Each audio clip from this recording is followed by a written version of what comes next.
ओशो, जीवन मृत्यु, जीवन में रहते हुए ही मृत्यु से मुक्त होने की कला। ओशो, जीवन मृत्यु, फ्यूजन बुक्स।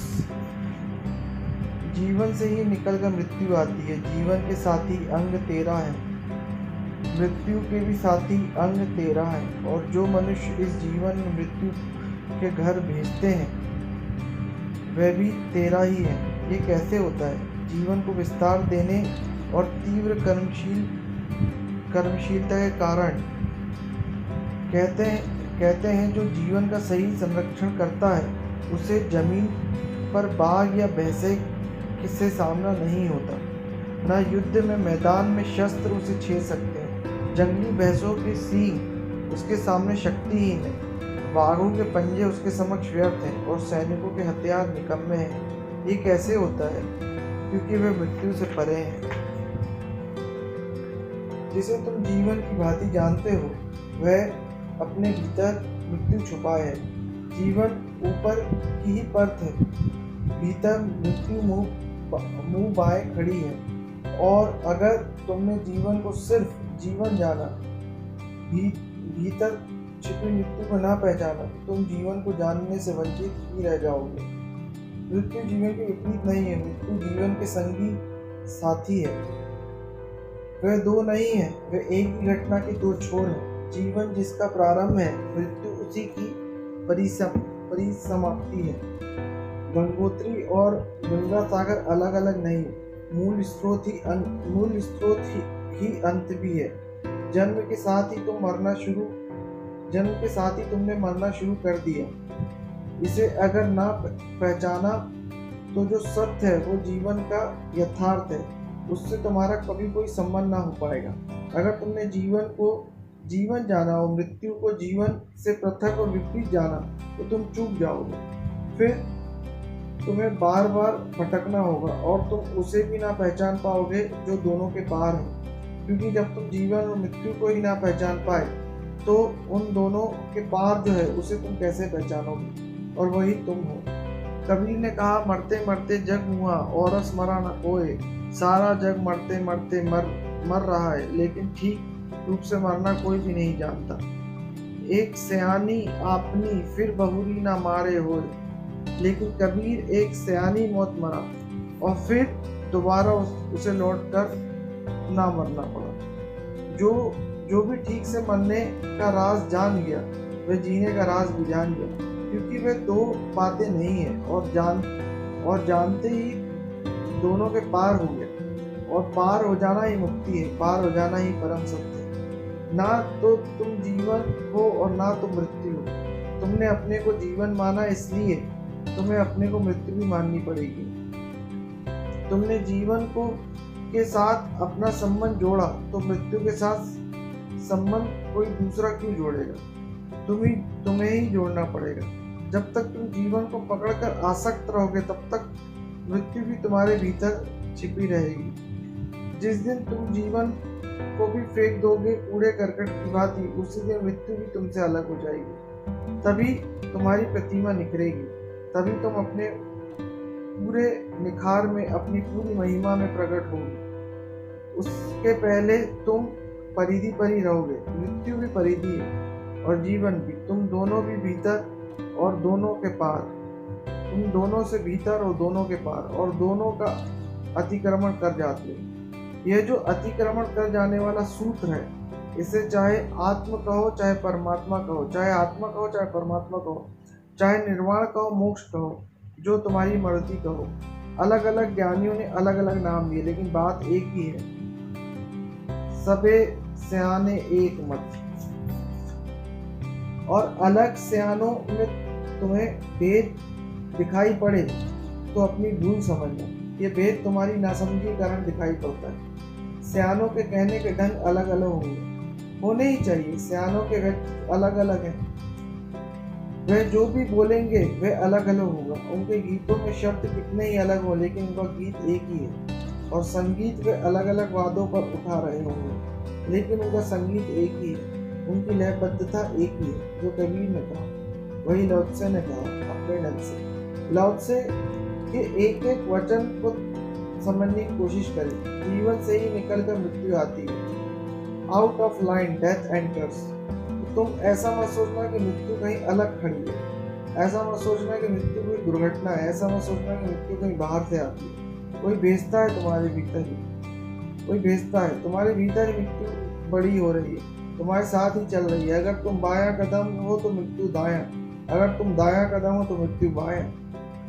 वह तुम्हारा ही पहलू है। एक पैर तुम्हारा जीवन है, दूसरा पैर तुम्हारी मृत्यु है। अगर तुम्हारे साथ ही बढ़ रही है, वह तुम्हारे साथ ही बढ़ रही है। तुम जब भोजन कर रहे हो तो जीवन को ही गति नहीं मिल रही, मृत्यु को भी मिल रही है। अगर तुम श्वास ले रहे हो तो जीवन ही उससे शक्तिमान नहीं हो रहा, मृत्यु भी हो रही है। तुम्हारी हर श्वास में छुपी है। भीतर आती श्वास अगर जीवन है तो बाहर जाती सांस मृत्यु है। इसलिए तुम ऐसा मत सोचना कि मृत्यु कहीं भविष्य में है, दूर 70-80 वर्ष बाद घटेगी। ऐसे ही टाल कर तुमने जीवन गंवाया है, यही सोच कर कि कभी होगी, कभी, अभी क्या जल्दी है।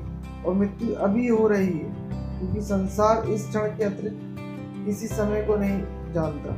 कोई भविष्य नहीं है। अस्तित्व के लिए वर्तमान ही एकमात्र समय है। जो भी हो रहा है अभी हो रहा है। इसी क्षण तुम पैदा भी हो रहे हो, इसी क्षण तुम मर भी रहे हो, इसी क्षण जीवन, इसी क्षण मौत। वह दो किनारे हैं तुम्हारे जीवन की सरिता, उनके बीच इसी क्षण बह रही है। तो तुम जो भी कर रहे हो वह दोनों के लिए भोजन बनेगा। तुम उठोगे तो जीवन उठा और मौत भी उठी, तुम बैठोगे तो जीवन बैठा, मौत भी बैठी। तो पहली बार लौट से कहता है कि मृत्यु को तुम अपने से अलग मत समझ लेना।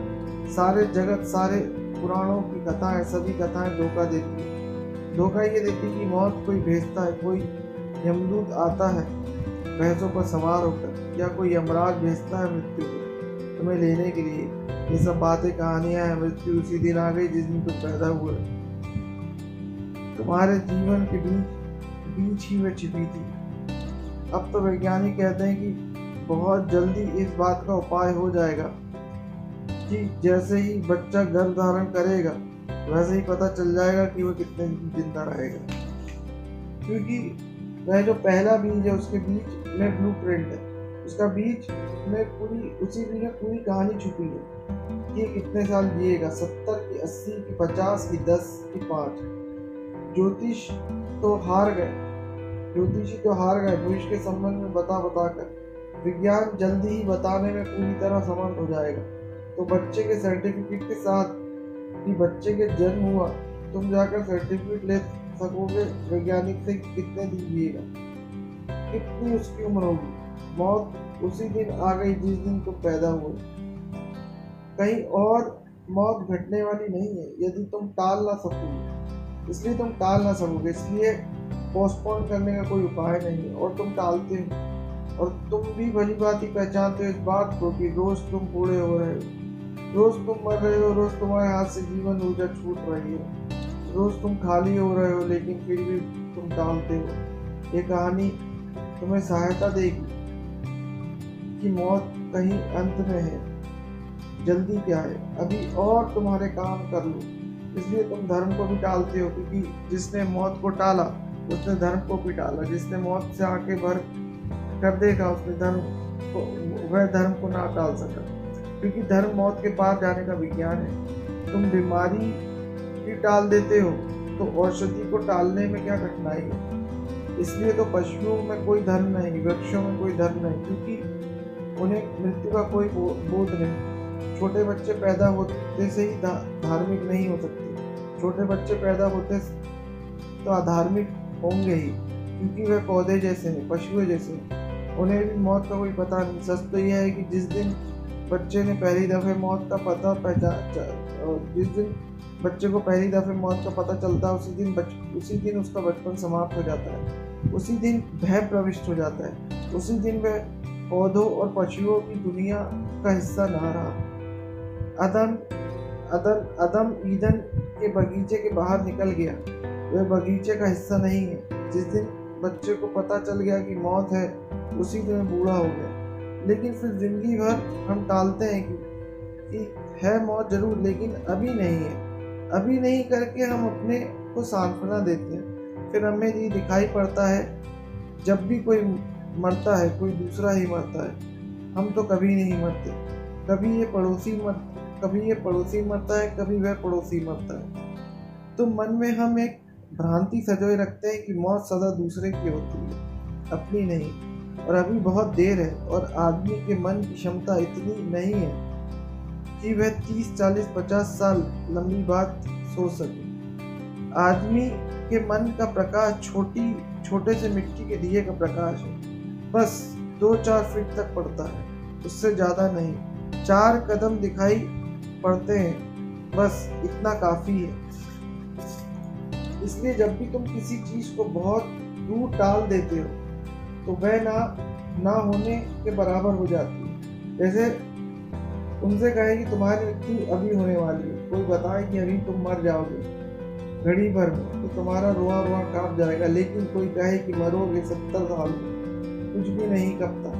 70 साल इतना लंबा फासला है कि तुम कभी ऐसा लगता है कि 70 साल इतने दूर है, अनंतता मालूम होती है। कोई डर की अभी जरूरत नहीं है। फिर 70 साल हाथ में, हम कुछ उपाय भी कर सकते हैं बचने के, लेकिन अगर अभी मौत हो रही है तो उपाय भी नहीं किया जा सकता, समय भी नहीं है। तुम तो कांप जाते हो जब तुम भयभीत हो जाते हो। लेकिन क्या फर्क है, मौत 70 साल बाद घटे कि 60 क्षण बाद, मौत तो घटेगी। अगर मौत घटेगी तो घट ही गई। यही तो बुद्ध ने कहा है मुर्दे को देखकर। वह तुम नहीं कहते, इसलिए तुम बुद्ध नहीं हो पाते। बुद्ध ने मुर्दे को देखकर यही कहा कि अगर मौत होती है और मेरी भी होगी तो कहा अपने सारथी को लौट ले रथ वापस। जाते थे एक युवक महोत्सव में भाग लेने। वर्ष का बड़े से बड़ा उत्सव था और राजकुमार ही उसका उद्घाटन करता था। सारथी ने कहा वापस लौटा ले, अगर मौत होनी है तो मेरी भी होनी है, और अब मेरे लिए कोई महोत्सव ना रहा। अब मेरे जीवन में कोई महोत्सव नहीं है, मौत है और मुझे मौत से निपटारा करना है। सारथी ने कहा भी कि माना की मौत है, लेकिन बहुत दूर। घर रथ लौटा लेने की कोई जरूरत नहीं, ये महोत्सव तो घड़ी भर का ही है, मौत बहुत दूर है। सारथी बुद्ध को समझ न पाया। वह सारथी तुम्हारे जैसा ही रहा होगा। बुद्ध ने कहा दूर हो कि पास, जो है वो है। पास और दूर से क्या फर्क पड़ता है, मैं मरूंगा, और अगर ये सच है तो मैं मर ही गया। अब मुझे इस सत्य तत्व की खोज करनी है जो नहीं मरता। अब जितने भी क्षण मेरे पास बचे हैं जिनको मुझे नियोजित कर देना है, वे खोज में जो मृत्यु के पार ले जाती है। अब ये जीवन व्यर्थ हो गया। आश्चर्य है कि तुम मरोगे। रोज तुम लोगों को मरते देखते हो, फिर भी तुम्हारा जीवन व्यर्थ नहीं है। तुम धोखा देने में कितने कुशल हो। कभी कहते हैं धोखा कासु काहिए, किससे कहने जाएं कोई धोखा दे रहा है, तुम खुद ही अपने आप को धोखा दे रहे हो। कोई दूसरा देता हो तो शायद बचा भी लेता, तुम खुद ही दे रहे हो। इसलिए बचाव का कोई उपाय भी नहीं। निहत्ते अपने को ही वंचना में डाले हुए। जो भी तुम इकट्ठा कर रहे हो वह मौत छीन लेगी। अगर मौत दिखाई पड़ जाए तो संग्रह की वृत्ति खो जाएगी। जितने तुम संबंध, रिश्ते, नाते बना रहे हो, मौत तोड़ देगी। अगर मौत दिख जाए तो आसक्ति, संबंध आज ही छूट गया, इसे तोड़ना ना पड़ेगा। मौत का बोध तोड़ देगा, तुम अनासक्त हो जाओगे। ये शरीर मौत तो छीन लेगी, ये जलेगा धू करके मरघट पर, या सड़ेगा किसी कब्र में। अगर मौत की प्रतीति हो जाए तो इस शरीर से जो भी तादाम है, जो भी लगाव है, वह आज ही जा चुका। तुम आज ही मर गए। ज्ञानी मौत को जानते ही अपने को मुर्दा मान लेते हैं। अज्ञानी कहता है अभी जल्दी क्या है, आएगी तब देखेंगे। अज्ञानी कहता है जब आग लगेगी तब पूरा खोल लेंगे। ज्ञानी कहता है अगर आग लगने ही वाली है तो कुआं खोद कर तैयार रखो, आज ही कुआं खोद लो, क्योंकि कौन खोद पाएगा कुआं जब आएगी और आग लगेगी। जब घर जल ही रहा हो तब तुम कुआं खोदोगे पानी निकालने को, आग बुझाने को। तुम टाल रहे हो मौत, आग तो लगेगी, तुम्हें पता है कुआं तुम नहीं खोद रहे हो। आग बुझाने का तुम्हारे पास कोई उपाय नहीं, और सच तो यह है कि आग तो लगेगी, यह भी तुम्हें पता है। और घर में तुम घी के पीपे इकट्ठे कर रहे हो कि जब आग लगेगी तो बुझाना भी असंभव हो जाएगा। तुम जीवन में जो भी इकट्ठा करते हो वे अग्नि में घृत का काम कर रहा है। lao tse कहता है जीवन से ही निकलकर मृत्यु आती है। तुम्हारे भीतर ही बड़ी होती है, तुम्हारी ही संतान है। जैसे माँ के घर में बच्चा होता है और माँ से निकलकर बाहर आता है, ऐसे ही तुम्हारी मौत है।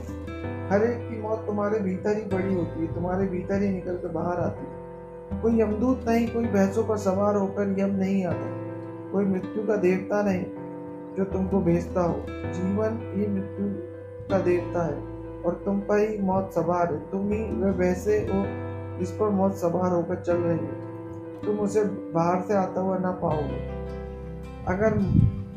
अगर मौत बाहर से आती तो बचने का कोई उपाय नहीं कर सकते थे। अगर मौत बाहर से आती तो बचने के उपाय हो सकते थे। हम अपने को बंद कर लेते एक ऐसे सदृश किले के भीतर, बाहर से कुछ भी ना आ सकता।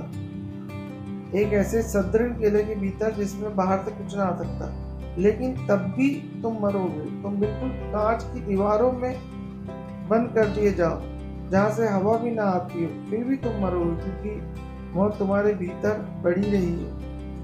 हाँ, अगर तुम अपने को भी बाहर छोड़ आओ तो तुम ना मरोगे। यही ज्ञानी कहता है, वह अपने को बाहर छोड़ देता है, खुद भीतर सरक जाता है।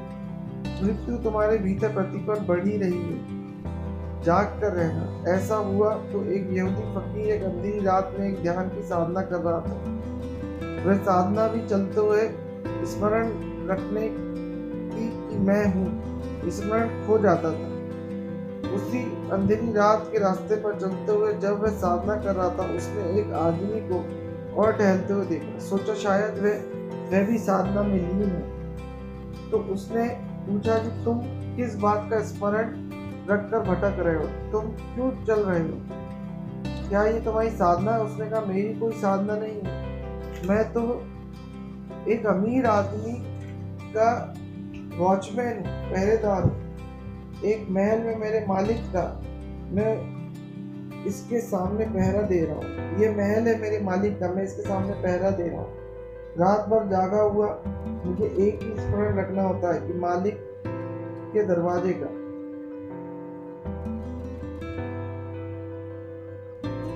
वह महल है मेरे मालिक का, मैं इसके सामने पहरा दे रहा हूँ। रात भर जागा हुआ मुझे एक ही स्मरण रखना होता है, मालिक के दरवाजे का। फकीर उसके साथ ही फिर टहलता रहा। आखिर उस आदमी ने पूछा, और मैं तो तुमसे पूछ ही नहीं पाया कि आप भी पहरा दे रहे हैं। उस फकीर ने कहा, जरा कहना कठिन है, मालिक भीतर है, पहरा उसका दे रहा हूँ, लेकिन तुम जैसा कुशल नहीं। 24 घंटे बहुत दूर हूँ, 24 क्षण भी पहरा नहीं लगा पाता। कभी क्षण भर को लग जाए तो बहुत है, फिर छूट जाता है, फिर छूट जाता है, फिर छूट जाता है। फिर दोनों टहलते रहे। उस फकीर ने विदा होते वक्त कहा कि क्या तुम मेरे नौकर होना पसंद करोगे? उस आदमी ने कहा बड़ी खुशी से, तुम प्यारे आदमी मालूम पड़ते हो, तुम्हारे पास होना सुखद था। ऐसी शांति मैंने कभी किसी के पास नहीं जानी। खुशी से, लेकिन काम क्या होगा? फकीर ने कहा, काम यही होगा, मुझे याद दिलाते रहना, तू रिमाइंड मी। जब जब मैं सो जाऊं मुझे जगा देना, जब जब होश हो मुझे हिला देना, याद मेरी बनी रहे। उसने पूछा, लेकिन याद क्या कर रहे हो? कौन सी चीज को याद कर रहे हो? तो उसने कहा, एक तरफ से मौत की याद और दूसरी तरफ परमात्मा की याद, और ये दोनों एक ही सिक्के के दो पहलू हैं। इधर तुमने मौत को पूरी तरह याद किया, उधर परमात्मा की याद अपने आप सामने आने लगती है। अगर तुमने मौत अभी दिखाई पड़ जाए तो तत्काल तुम्हारे हृदय में परमात्मा की पुकार और प्यास जाग उठेगी। जैसे प्यासे आदमी को पानी की याद आती है, मौत प्यास है। मौत से भयभीत मत होना, मौत तो पानी की याद है, इसलिए मौत से बचना नहीं, मौत से छिपना भी नहीं, छिप भी ना सकोगे, कभी कोई नहीं बचा। हाँ, मौत के पार जा सकते हो, मौत तुम्हारे भीतर जाग रही है, बड़ी हो रही है, तुम उसे संभाल रहे हो, ये तुम्हारा गर्व है। ये पहली बात। जीवन से निकल कर मृत्यु आती है। जीवन के साथी अंग तेरा है, मृत्यु के साथी अंग तेरा है, और जो मनुष्य को जीवन में मृत्यु के घर भेजते हैं वे भी तेरा ही होते हैं। चीन में लौत्से के समय में ऐसी प्रचलित धारणा थी, धारणा ठीक भी थी कि आदमी के शरीर में 9 छेद हैं, उन्हीं 9 छेदों में से जीवन प्रवेश करता है और उन्हीं 9 छेदों में से जीवन बाहर जाता है, और 4 अंग हैं, ये सब मिलाकर 13, 2 आंखें, 2 नाक के स्वर, मुंह, 2 कान, ज्ञानेंद्रिया, गुदा, ये 9 तो छिद्र हैं, और 4 2 हाथ और 2 पैर, ये 13 जीवन के साथी हैं, और यही 13 मृत्यु के साथी, और यही 13 तुम्हें जीवन मिलाते हैं, और यही 13 तुम्हें जीवन से बाहर ले जाते हैं। 13 का मतलब ये पूरा शरीर, इन्हीं से तुम भोजन करते हो, इन्हीं से तुम जीवन पाते हो, इन्हीं से उठते बैठते हो, यही तुम्हारे स्वास्थ्य का आधार है, और यही तुम्हारे मृत्यु का भी आधार है। क्योंकि जीवन की मृत्यु एक ही चीज के 2 नाम है, क्योंकि जीवन और मृत्यु एक ही चीज के 2 नाम है। इन्हीं से जीवन तुम्हारे भीतर आता है, इन्हीं से बाहर जाएगा, इन्हीं से तुम्हारा शरीर, इन्हीं से तुम शरीर के भीतर खड़े हो, इन्हीं के साथ शरीर टूटेगा, इनके द्वारा ही टूटेगा। ये बड़ी हैरानी की बात है। यही तुम्हें संभालते हैं और यही तुम्हें मिटाएंगे। भोजन तुम्हें जीवन देता है, शक्ति देता है, और भोजन की शक्ति के माध्यम से तुम अपने जीवन की मृत्यु को बढ़ा किए चलते हैं। भोजन ही तुमको बुढ़ापे तक पहुंचा देता है, मृत्यु तक पहुंचा देता है। आंखों से, कान से, नाक से जीवन श्वास भीतर आती है और उन्हीं से बाहर जाती है। 9 दांत और 4 अंग। लफ्ज़ कहता है 13 ही जीवन के साथी, 13 ही मौत के साथी, और 13 ही लाते हैं, वह 13 ही ले जाते हैं। अगर तुम सजग हो जाए तो तुम 14वें हो, इन 13 में तुम नहीं हो, इन 13 के पार हो। इस 13 की संख्या के कारण चीन में और फिर धीरे धीरे सारी दुनिया में 13 का आंकड़ा अपशकुन हो गया। वह चीन से ही फैला, पश्चिम में ही 13 का आंकड़ा अपशकुन है। उनको पता भी नहीं कि क्यों अपशकुन है। उनका जन्म चीन में हुआ, उसका जन्म चीन में हुआ। ये सुपरस्टिशन की पैदाइश चीन में ही हुई। मैं आज जो हालत ऐसी है, अमेरिका की होटलों में 13 नंबर का कमरा नहीं होता, 13 नंबर की मंजिल नहीं होती, क्योंकि कोई ठहरने को 13 नंबर की मंजिल पर राजी नहीं होता। तो 12 के बाद 14 होता है, क्योंकि 13 शब्द से घबराहट पैदा होती है। 13 नंबर का कमरा नहीं होता, 12 नंबर के कमरे के बाद 14 नंबर आता है। होता तो वह 13वां ही है, लेकिन जो ठहरता है उसको नंबर 14 याद रहता है। 13 की उसे चिंता नहीं पकड़ती।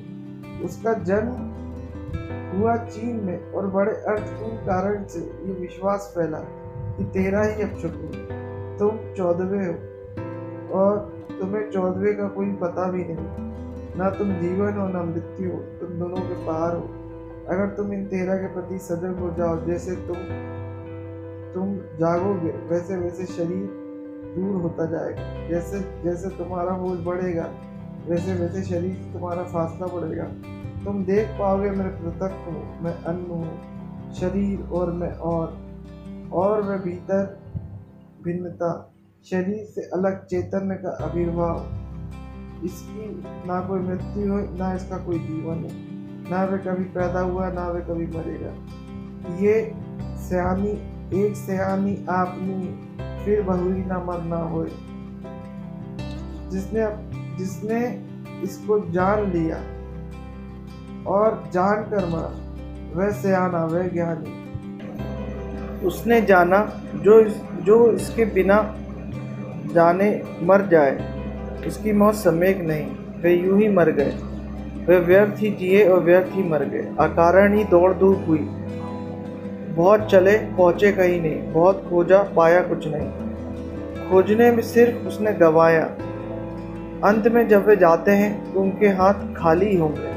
जीसस ने कहा, खाली हाथ तुम आते हो, खाली हाथ मैं तुम्हें जाते देख रहा हूँ। और जीसस राजी थे कि तुम्हारे हाथ भर दें, लेकिन तुम सोचते हो कि तुम्हारे हाथ पहले से ही भरे हैं। खाली हो तो भर दिए जाए, तुम कंकड़ पत्थरों से हाथ भरे हुए हो।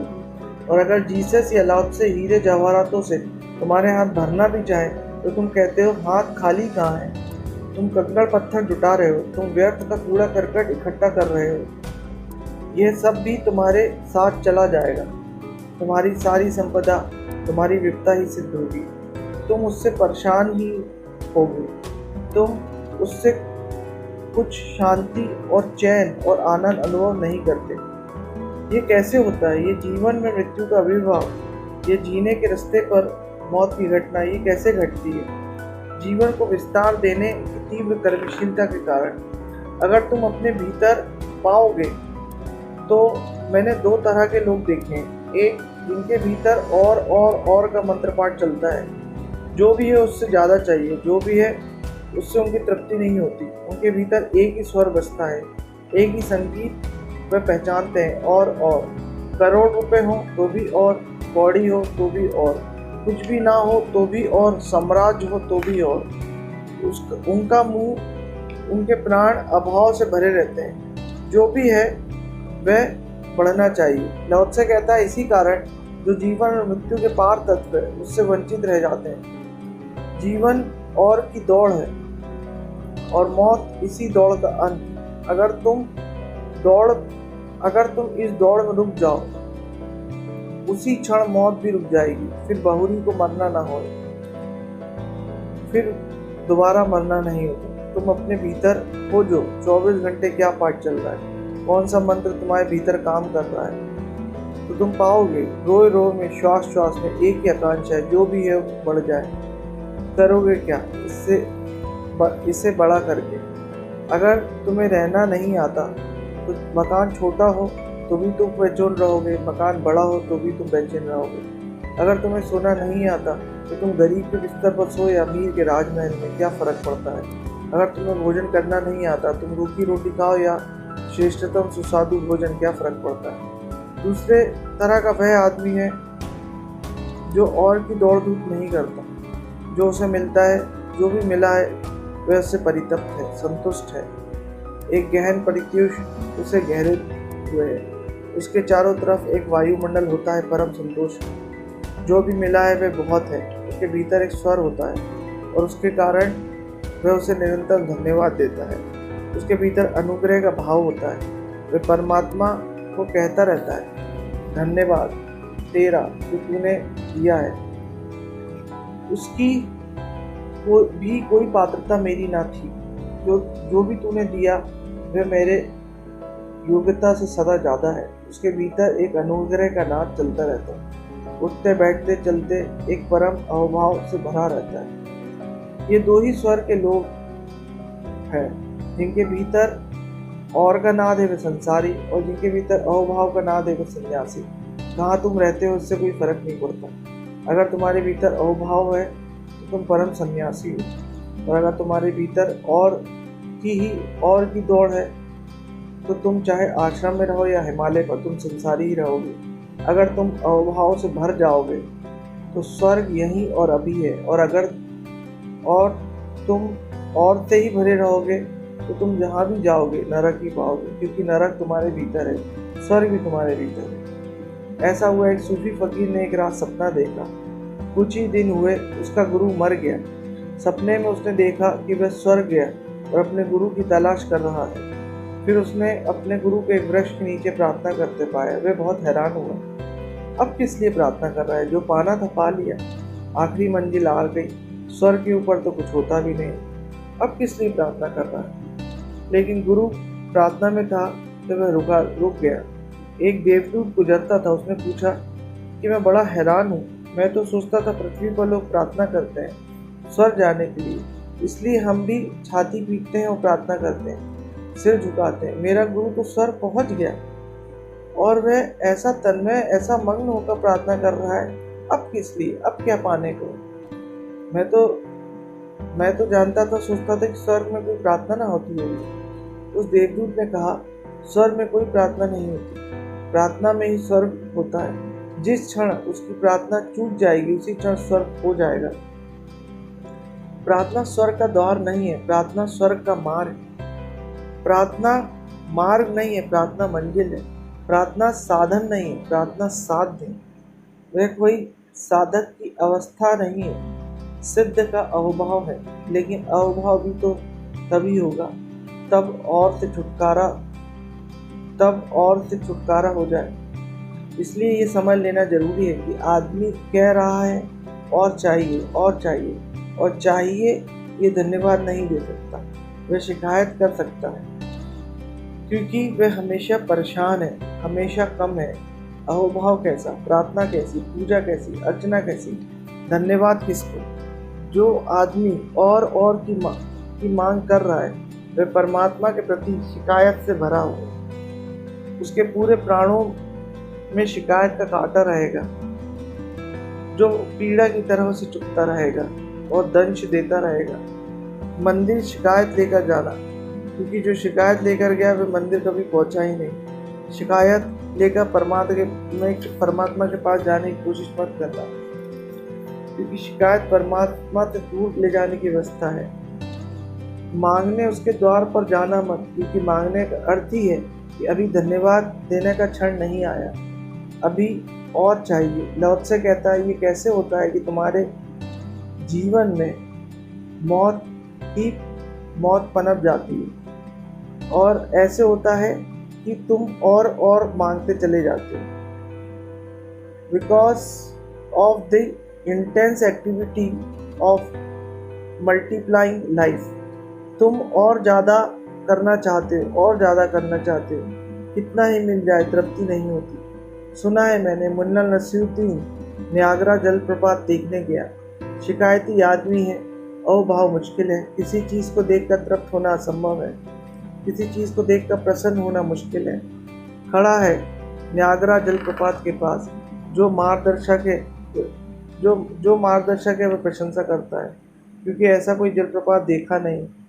ऐसी अनूठी घटना है नियाग्रा, लेकिन मुल्ला नसरुद्दीन ऐसे खड़ा है जैसे कुछ भी नहीं।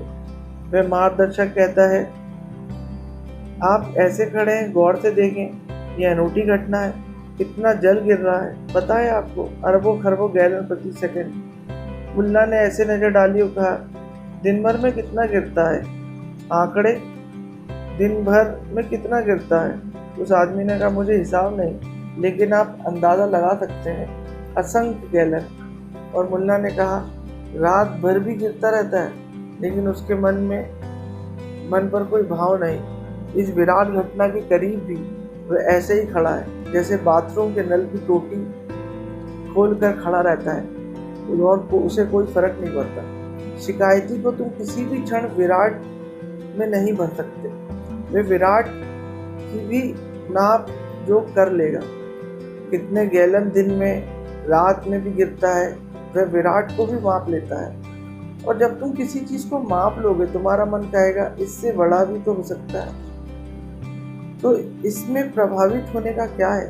पानी ही तो गिर रहा है, कोई सोना तो नहीं भरोसा। और जितनी भी बड़ी संख्या, क्या फर्क पड़ता है? अन्यथा तो एक पानी की बूंद सुबह डूब पर पड़ी एक ओस, सूरज की चमकती किरण और विराट प्रकट हो जाता है।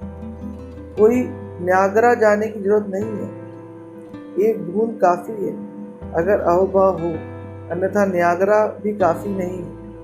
कैसे तुम्हारे भीतर मौत बड़ी होती है? लाओत्से कहता है, तुम्हारे भीतर बहुत मौत बड़ी होती है, क्योंकि तुम जो हो उससे तुम तृप्त नहीं। लाओ त्से कह रहा है, अतृप्ति से मौत सघन होती है, बनती है, निर्मित होती है। अतृप्ति मौत है, इसलिए तो बूढ़े मरते हैं, क्योंकि बूढ़े अतृप्ति के ज़्यादा करीब पहुंच जाते हैं। बच्चे की बजाय बच्चे छोटी छोटी चीज़ों में तृप्त मालूम होते हैं। खिलौना, एक कुर्ती कितनी काफ़ी है, एक छोटा सा घास का खिला फूल पर्याप्त खजाना है। छोटे बच्चे इतने ताज़े और जीवंत हैं, मौत बड़ी दूर है, क्योंकि छोटे छोटे में शूद्र में भी विराट का दर्शन रहता है। इसलिए यह अज्ञान के कारण हो रहा है। जल्दी ही मौत प्रवेश कर जाएगी, लेकिन ये अज्ञान के कारण हो रहा है। जल्दी ही मौत प्रवेश कर जाएगी, जल्दी ही शिकायत शुरू हो जाएंगी, जल्दी ही बच्चा भी कहने लगेगा और चाहिए, फिर उसका कोई अंत नहीं है। एक मित्र मेरे पास आते थे, एक राज्य में शिक्षा मंत्री हैं। उन्होंने मुझसे कहा, मुझे नींद नहीं आती, और कहने लगे, ना मुझे ईश्वर की खोज है, ना मुझे आत्मा जाननी है, ना मुझे मोक्ष की इच्छा है। मैं आपके पास सिर्फ इसलिए आया हूँ कि मुझे नींद आ जाए। यह मेरे जीवन मरण का प्रश्न है। मैं सब दवाइयाँ लेकर हार चुका हूँ। ट्रैंक्विलाइजर लेता हूँ तो सुस्ती आ जाती है, नींद नहीं आती। उल्टा सुबह और भी ज़्यादा बेचैनी से उठता हूँ। फिर सुबह मुझे शक्ति पाने के लिए और ताजगी पाने के लिए दूसरी दवाइयाँ लेनी पड़ती है। तो आप इतना ही करें कि मुझे किसी तरह नींद आ जाए। क्या ध्यान से नींद आ सकेगी? और ज़्यादा मेरी मांग नहीं है। अब वे बोल रहे थे कि मैंने इशारा किया। जब वे बोल रहे थे तो मैंने इशारा किया और उनकी सब बातें टेप कर ली, क्योंकि मैं जानता हूँ राजनीतिज्ञ हैं, इनकी बात पर कोई भरोसा नहीं करना चाहिए। और ये भी जानता हूँ कि जब साधारण आदमी की और की दौड़ इतनी ज़्यादा होती है तो राजनीति की तो और भी होनी चाहिए। वह तो मनुष्य में सबसे ज़्यादा पागल मनुष्य हैं। ये कैसे सिर्फ नींद से राजी हो जाएंगे, मुझे भरोसा नहीं आया। उनसे ध्यान करने को कहा, उन्होंने मेहनत की। 3 सप्ताह बाद वे आए, कहने लगे कि ठीक है, नींद तो आ गई, लेकिन और कुछ नहीं हुआ। मैंने कहा कि अब आप रुकें। आप भूल गए कि 3 सप्ताह पहले आपने कहा था ये जीवन मरण का सवाल है, और आप कहते हुए आए थे कि मुझे सिर्फ नींद चाहिए और कुछ भी नहीं, और अब नींद आ गई तो आप कह रहे हैं कि और कुछ भी नहीं हुआ, बस नींद आ गई। जो नींद वर्षों से आई थी, जो नींद वर्षों से नहीं आई थी, जो दवाइयों से नहीं आई थी, वह आ गई, लेकिन आपके मन में उसके लिए धन्यवाद नहीं है। मैंने टेप लगवाया, सुना, कहने लगे कि हाँ ठीक है। थोड़े चौंके, कहने लगे कि नहीं, ऐसी बात नहीं, मेरा मतलब ये था कि जब ध्यान से इतना हो सकता है तो और भी कुछ हो सकता है। पर मैंने कहा कि अब आप सोच लें, क्योंकि जैसे आप आदमी हैं, अगर आपको परमात्मा ही मिल जाए तो आप लौट कर कहेंगे परमात्मा मिल गया और कुछ भी नहीं हुआ, मोक्ष मिल जाए, आप कहेंगे अब मोक्ष मिल गया और कुछ भी ना हुआ। और इस तरह के आदमी को मोक्ष नहीं मिल सकता, और यह नींद भी ज़्यादा देर न टिक सकेगी, यह खो जाएगी, क्योंकि आपको नींद लेने की भी पात्रता नहीं है। क्यों गांव देहात का गरीब आदमी जिसे 1 जून की रोटी मिलती है, कभी वह भी नहीं मिलती, गहरी नींद सोता है? क्यों शहर का धनी सुखी आदमी जिसके पास सब है, एक झपकी नहीं ले पाता? होना तो उल्टा चाहिए, जिसके पास सब कुछ नहीं वह चिंता में सो ना सके, और जिसके पास सब है निश्चिंत होकर सो जाए। ऐसा होता नहीं। कारण कहीं और है, और जो गांव का गरीब आदमी है उसके मन में शिकायत नहीं है, जो है उसके पास वह उससे भी तृप्त है। 1 जून रोटी मिल गई, वह भी क्या कम है, हो सकता है वह भी ना मिले। वह 1 जून रोटी के लिए भी धन्यवाद दे रहा है, उस धन्यवाद से ही उसके मन में विश्राम है। वही विश्राम उसकी प्रगाढ़ निद्रा बन जाती है। भिखमंगों को सोते देखकर सम्राट ईर्ष्या से भर जाते हैं। तुमने रास्ते पर भिखमंगों को सोते देखा हो। दिन की भरी दोपहरी में बाजार चल रहा है, कारें दौड़ रही है, शोरगुल मच रहा है, भूख सब कुछ हो रहा है और कोई आदमी वृक्ष के नीचे मजे से सो रहा है, सड़क की पटरी पर सो रहा है, घुर्राटे की आवाज ले रहा है और तुम अपने कक्ष में जहाँ कोई आवाज नहीं पहुँचती, शोरगुल नहीं पहुँचता, सुखद से सुखद शैया पर पड़े करवटे बदलते रहते। सम्राट ईर्ष्या से भर जाते हैं भिखारी को सोया देखकर। क्या होगा, कारण क्या होगा? भिखारी को जो मिल जाता है उसकी भी उसे अपेक्षा ना रहती, पक्का ना था कि वह भी मिले, कोई गारंटी ना थी। मिल जाए तो मिल जाए, ना मिले तो ना मिले, मिल गया तो धन्यवाद, ना मिले तो पानी पीकर सो जाएंगे। जब तुम्हारी अपेक्षा कम होती है तब तुम विश्राम में होते हो, जब तुम्हारी अपेक्षा ज्यादा हो जाती है तब तुम तनाव से जुड़ जाते हो और अपेक्षा और प्रार्थना का कभी भी मिलन नहीं होता और अपेक्षा और परम जीवन के मिलने का कोई उपाय नहीं है। दाऊद से कहता है कि यह पता कैसे करोगे, जीवन को विस्तार देने की तीव्र कर्मशीलता के कारण। दाऊद से कहता है कि कैसे होता है, जीवन को विस्तार देने की तीव्र कर्मशीलता के कारण। तुम दौड़े जा रहे हो और ज्यादा चाहिए और ज्यादा चाहिए और ज्यादा चाहिए, किसी दिन वह तुम्हें मिल भी जाएगा। इस जगत का एक बड़ा चमत्कार यह है कि तुम्हारी नासमझियाँ भी पूरी हो जाती है और परमात्मा ऐसा परम कृपालु है, तुम्हारी मूर्खता को भी आशीर्वाद दे दिया जाता है। तुम्हारी शुद्ध और व्यर्थ वासनाएं भी तृप्त करने का आयोजन कर देता है। तब तुम अचानक पाते हो कि सब हाथ में है।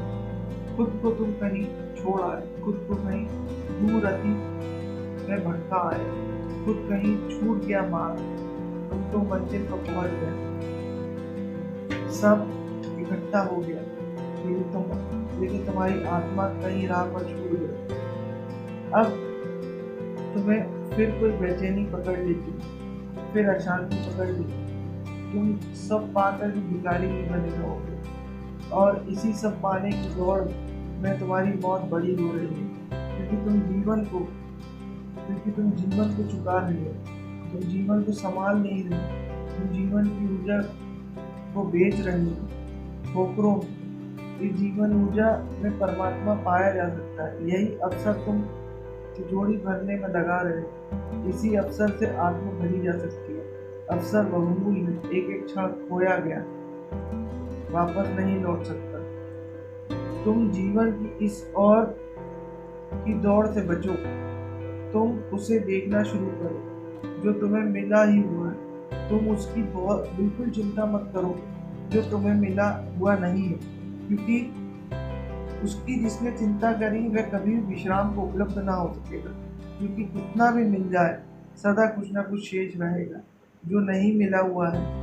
क्या तुम सोचते हो ऐसी कोई घड़ी आ जाएगी जब पाने को कुछ भी शेष ना रहेगा? कभी भी ना आएगी। अनंत है विस्तार, तुम कैसे सब पा सकोगे? तुम्हारे छोटे हाथों में तुम इस अनंत को कैसे समा सकोगे? तुम कुछ भी पालोगे तो तुम कुछ पाने को शेष रहेगा, तुम कितना ही पालोगे तो भी अनंत गुना पाने को शेष रहेगा और कभी ये क्षण ना आएगा जब तुम धन्यवाद दे सकोगे। शिकायत बड़ी होती जाएगी, सम्राट की शिकायत गरीब की शिकायत से भी बड़ी होती जाती है। जितनी वासना बड़ी होती है उतनी बड़ी शिकायत होती है और शिकायत अधार्मिक आदमी का लक्षण है। अगर कोई मुझसे पूछे तो मैं नास्तिक उसको नहीं कहता जो कहता है ईश्वर नहीं है। नास्तिक मैं उसको कहता हूँ जिसके जीवन में सिवाय शिकायत के और कुछ भी नहीं है। भला मैं मंदिर जाता हूँ, मंदिर जाता हूँ, गुरुद्वारा जाता हूँ, लेकिन वह वहाँ भी शिकायत करता रहता है और वहाँ भी कहता है तू क्या कर रहा है, तू क्या करवा रहा है। बेईमान जीते जा रहे हैं और ईमानदार हारा जा रहा है।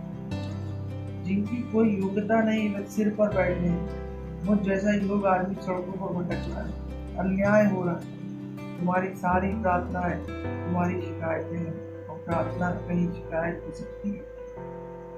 तुम उसी दिन मंदिर पहुंच पाओगे जिस दिन तुम धन्यवाद देने जाओगे। जिस दिन तुम कहने जाओगे कि मैं किसी योग्य नहीं था, मेरी कोई क्षमता और पात्रता ना थी, और तुमने इतना दिया। जिस दिन तुम्हारे पास जो है तुम्हारी पात्रता से तुम्हें ज्यादा दिखाई देने लगेगा, उसी दिन प्रार्थना का जन्म होगा। फिर उस प्रार्थना का कोई अंत नहीं, वह बढ़ती जाती है, और एक घड़ी ऐसी आ जाती है कि तुम्हारी पात्रता शून्य हो जाती है। उस शून्य पात्र में ही सारा अस्तित्व उतर जाता है। जिस दिन तुम कह पाते हो मेरी तो योग्यता नहीं, मैं जीवन के योग्य भी ना था, एक सांस भी लेकर सकूं अस्तित्व, इसकी भी मेरी कोई क्षमता ना थी, और तूने मुझे अनंत जीवन दिया। जिस दिन तुम्हें इसमें परमात्मा का अनुग्रह के अतिरिक्त कुछ भी ना दिखाई पड़ेगा, तो बिल्कुल शून्य मात हो जाओ। उसी क्षण फिर तुम्हारी मृत्यु नहीं होगी। मृत्यु वासना की है, तुम्हारा जीवन वासना है, क्योंकि तुम्हारे भीतर मृत्यु बड़ी होती है। तुम्हारे भीतर की वासना है, तुम्हारे भीतर की मृत्यु है।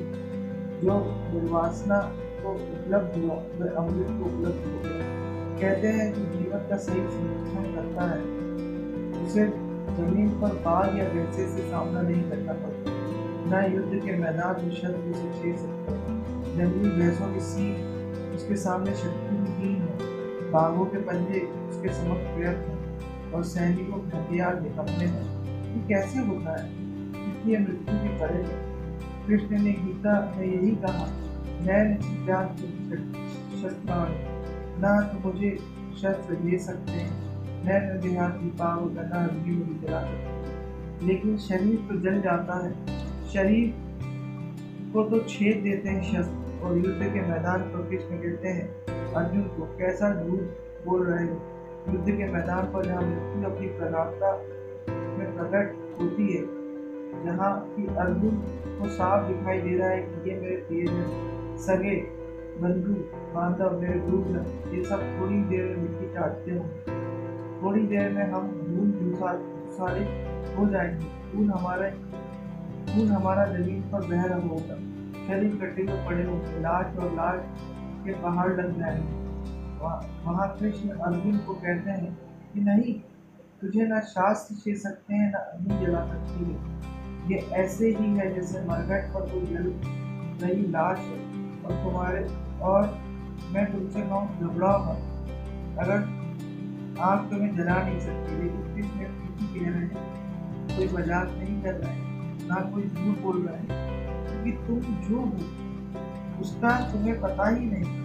अग्नि में जो जलता है वह तुम नहीं, शस्त्र जिसे छेद देते हैं वह तुम नहीं, वह तुम्हारा आवाज को बोला, तुम्हारा वस्त्र तुम नहीं।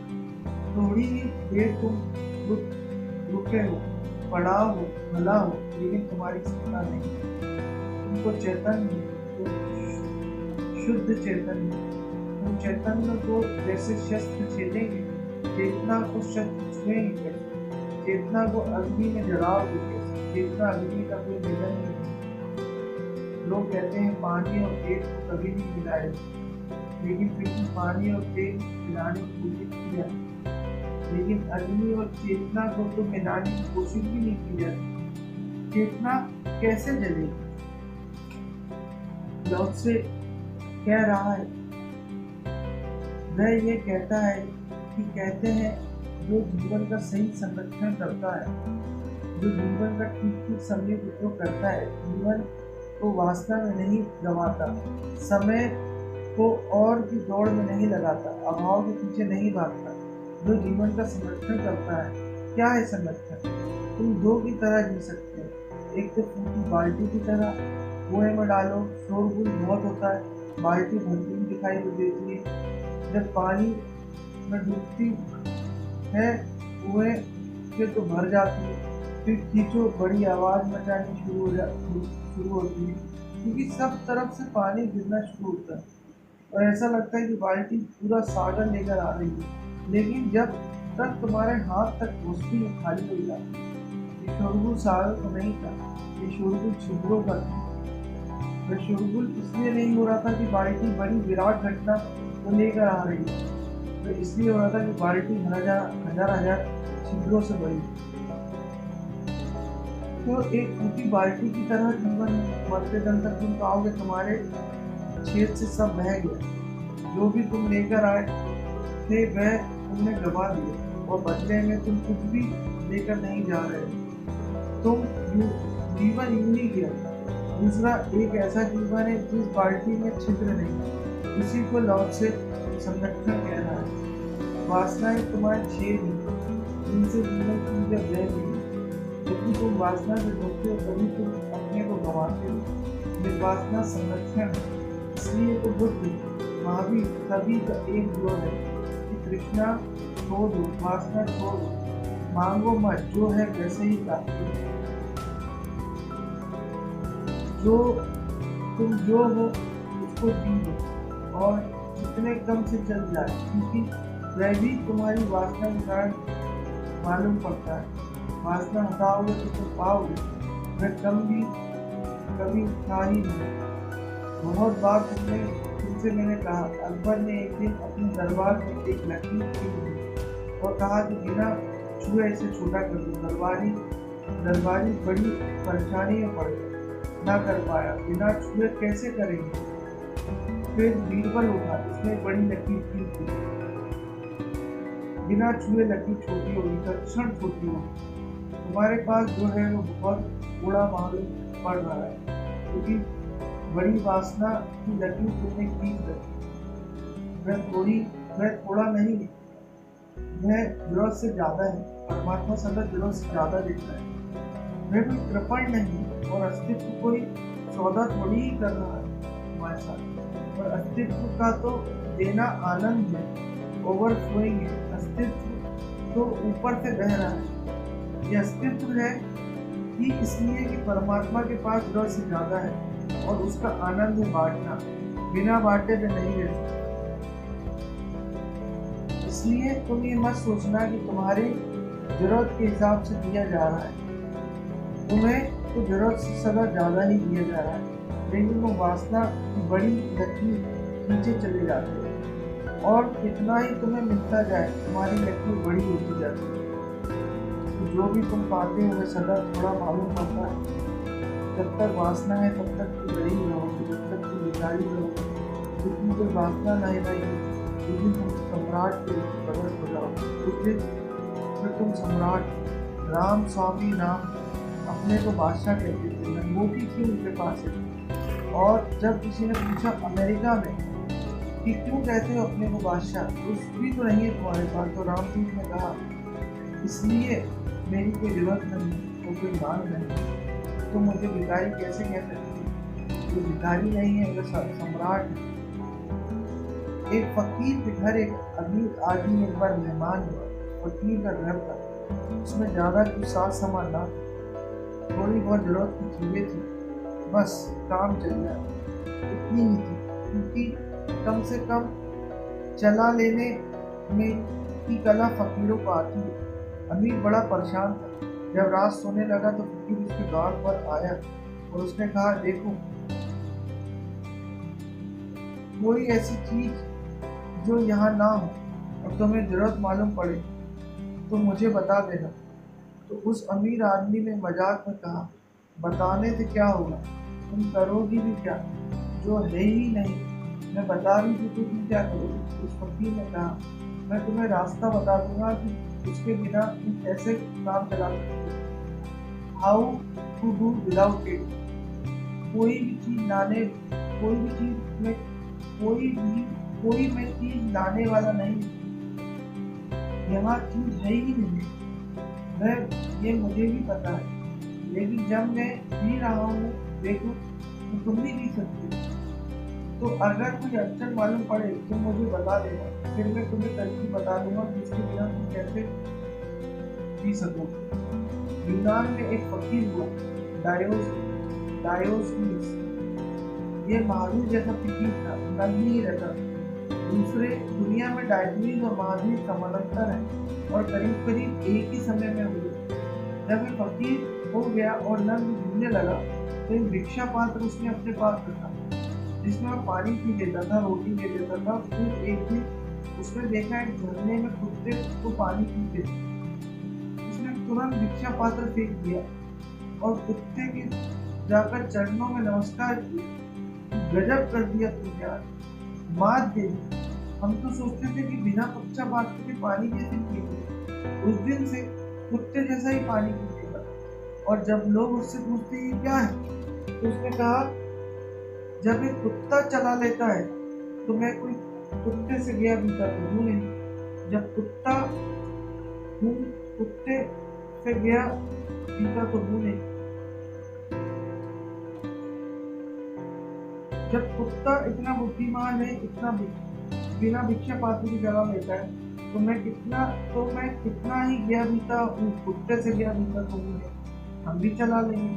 अगर कुत्ता इतनी फकीरी की शान रखता है तो हम कोई कुत्ते से छोटे फकीर नहीं। और जिस कुत्ते के उसने पैर छुए थे और जिस कुत्ते से उसने सीखा था, कहते हैं वे कुत्ता फिर सदा डायोनीस के साथ रहा। जब सिकंदर डायोनीस को मिला तब वे कुत्ते के पास बैठा हुआ था। डायोनीस के वे दोनों रहते थे एक कचरे घर के आसपास। टीन का पोंगरा रख देते हैं कचरे को रोकने के लिए। ऐसा ही एक पोंगरा उसको कहीं पड़ा हुआ मिल गया था।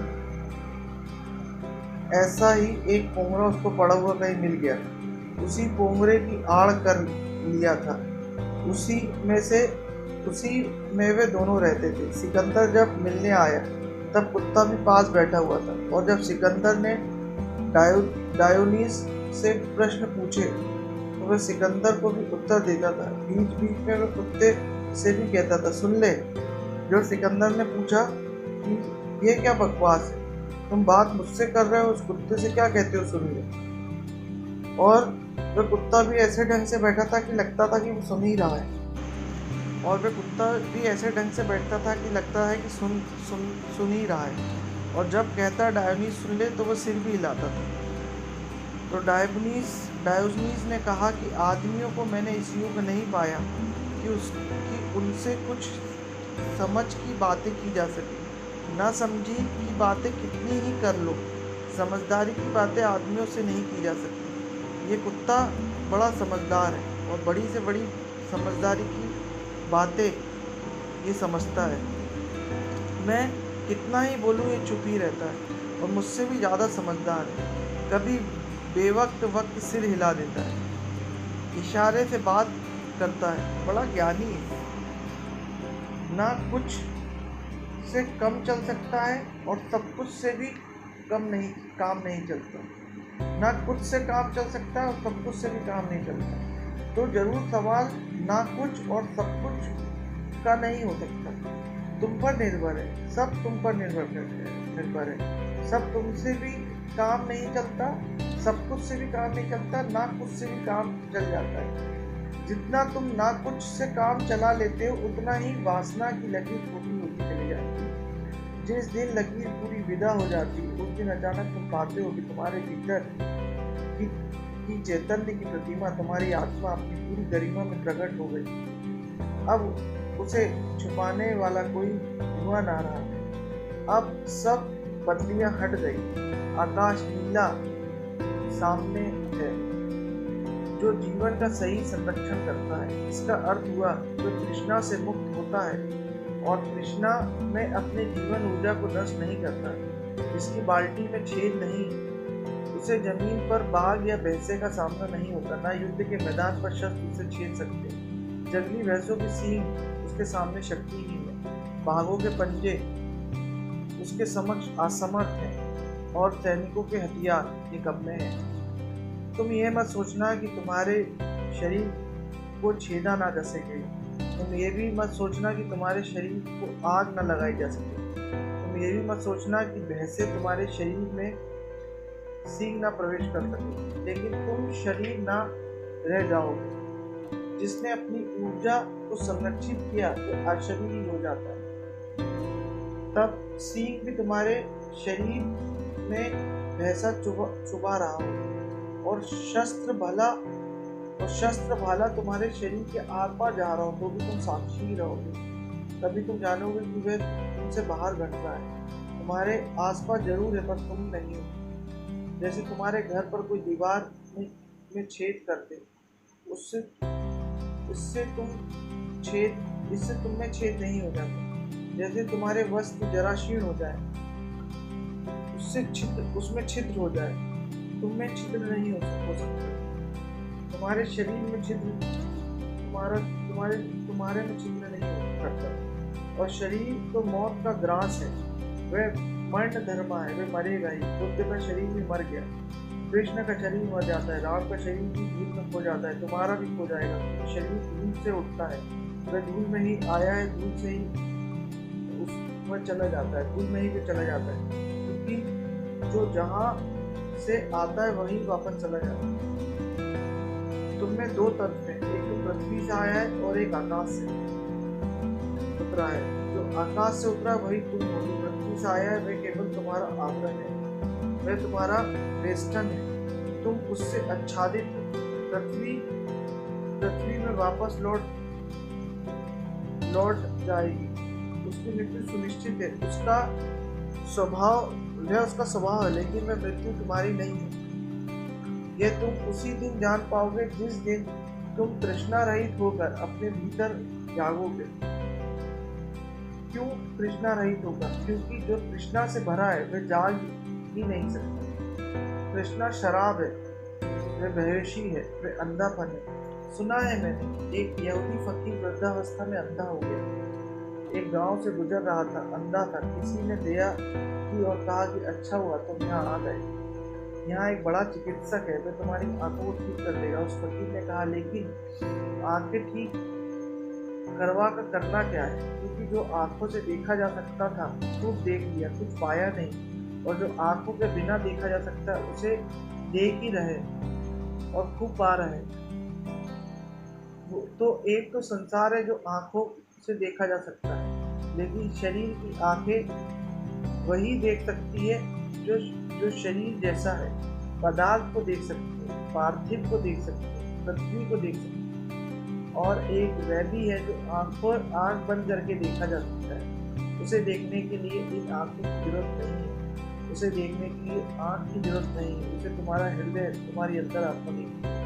वह जानती है, वह आंख बंद करके भी देख लिया जाता है। उस फकीर ने ठीक ही कहा, जो इन आंखों से देखा जा सकता था खूब देख लिया, कुछ पाया नहीं। और उसके बिना देखा जा सकता है उसे खूब भरपूर देख रहे हैं और खूब पा रहे हैं। आंखें तो ठीक करवाना किसे है, करवा कर आंखें ठीक क्या करेंगे? ये कैसे होता है? कैसे भीतर की आंख खुलती है? कैसे अमृत के दर्शन होते हैं? कैसे शरीर के पास हो जाते हैं? जहाँ जीवन मृत्यु नहीं पहुँचती, जहाँ शस्त्र नहीं छेदते, जहाँ आग नहीं जलाती। कैसे? जहाँ तुम बूढ़े नहीं होते, जहाँ जराशीलता नहीं आती। कहता है लहुत से, ये होता है मृत्यु के परे होता है, क्योंकि वह मृत्यु के परे है। Because he is beyond death. जैसे कि तुम जान लेते हो कि तुम मृत्यु के परे हो और तुम हो ही, इसलिए जानने में तुम देर नहीं लगाओगे। कठिनाई कुछ भी नहीं है। टालो तुम कितना ही जानने को, जिस दिन जानना चाहोगे उसी दिन जान लो।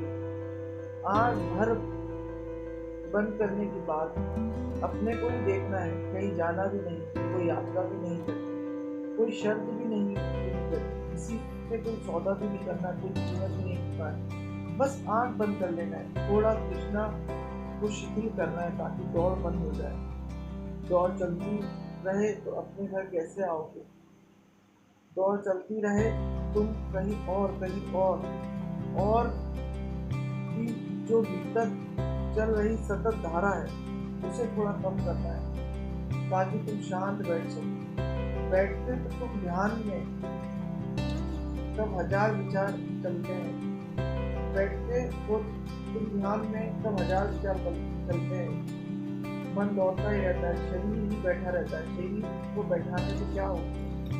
वह तो दौड़ा हुआ मन है जो बैठना चाहिए। वह बैठ जाए, दर्शन हो जाए। इधर मन बैठा, उधर आत्मा प्रकट हुई और वह आत्मा अमृत न ना जीवन है ना तो काल जब बिल्कुल जीवन नहीं था तब भी रही, और जब सारा जीवन हो जाएगा तब भी वह होगी। वह शाश्वत उस आत्मा को ही हम सत्य कहते हैं। सत्य का अर्थ जो शाश्वत है, जो सदा है, सदा था सदा रहेगा, जिसके होने में कभी भी कोई भेद नहीं पड़ता।